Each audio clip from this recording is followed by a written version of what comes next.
Assalomu alaykum. Xabarlar, voqealar tafsiloti bilan tanishing. Efirda Qashqadaryo axboroti informatsion dasturi.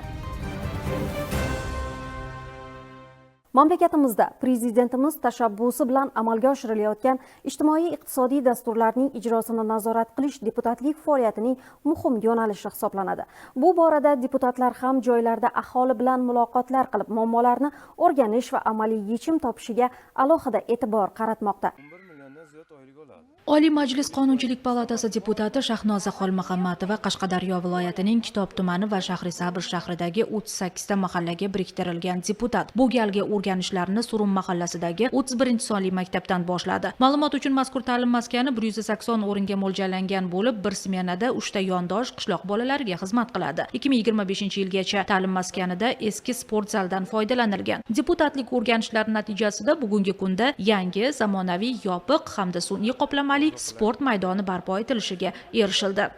Maktab hududi kattaligini hisobga olgan holatda ochiq sport zalga ehtiyojimiz bor edi. Deputatlarimiz tomonidan kelib o'rganilgandan so'ng qisqa muddat ichida mana shuni ko'rib turganingizdek sport zalimiz, sport maydonimiz qad rostladi. O'quvchilar ham xursand, o'qituvchilar ham mamnun. Shu kuni maktab jamoasi yangi kutubxonaga ham ehtiyoj borligini bildirdi. Adabiyotlar sonini ko'paytirish taklif qilindi. Deputat muammoni hal etish bo'yicha vazifalarni belgilab oldi. Kunning ikkinchi yarmida davlatimiz rahbarining topshiriqlari ijrosini ta'minlash maqsadida deputat va yoshlar uchrashuvi ham o'tkazildi. Navqiron avlod vakillarining taklif va g'oyalari tinglandi.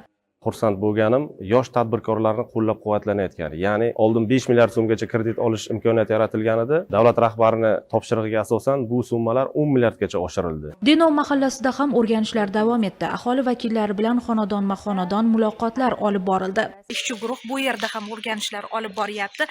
Ahamiyatli tomoni shundaki, aholi vakillari bitta ko'chada to'liq gulchilik bilan shug'ullanishadi va mahalliy bozorni ko'chat navlari bilan ta'minlab berishadi. Muhim jihati shundaki, 6000 ga yaqin aholi vakillari istiqomat qilayotgan bo'lsa, ularning aksariyati mana shunday tadbirkorlar. Masalan, mahallada istiqomat qiluvchi Sohib Sharipov ham tadbirkor. U hovlisining yarmida issiqxona, yarmida Poloniya ko'chatlarini yetishtirmoqda. Deputat xonadon sohibi bilan qizg'in suhbat qurdi. Mahalla yetiligi a'zolari bilan aholi daromadlarini oshirish, bandligini ta'minlash, guzarlarning infratuzilmasini rivojlantirish masalalarini ko'rib chiqdi. Prezidentimizning yoshlarga berayotgan imkoniyatlarini targ'ib qilish maqsadida yosh tadbirkorlar bilan uchrashuvni amalga oshirdi. Bekzod Sodiqjonov 24 yoshda. O'tgan yili 1,5 milliard so'mlik kredit olib, mebel sexini tashkil qilgan. Bu yil faoliyatini yanada kengaytirmoqchi.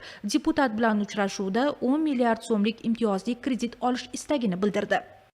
Har kelganimizda albatta mahallada yaxshi o'zgarishlar bor, infratuzilma yaxshilanib boryapti, ijtimoiy soha obyektlari qad ko'taryapti. Shu bilan birgalikda albatta mavjud muammolar ham bor. Hukumat bilan hamkorlikda konstruktiv muloqot o'rnatgan holda joyida yoki o'sha dasturlar doirasida bartaraf etishga harakat qilamiz. Eng quvonarlisi tizim bor, mexanizm bor, resurs bor va vakillik organlarining faoliyati qanchalik jonlansa, albatta xalqimiz ham davlat boshqaruvida ishtiroki kengayadi, qonunlar qabul qilishda faol bo'lishadi va albatta kayfiyat yaxshi bo'ladi. Albatta, bu kabi uchrashuvlar yurtimizda amalga oshirilayotgan islohotlarning xalqimiz hayotiga yanada samarali tatbiq qilinishi, davlatimiz rahbari istaganidek odamlar ertaga emas, bugun yaxshi yashashini ta'minlashga xizmat qiladi.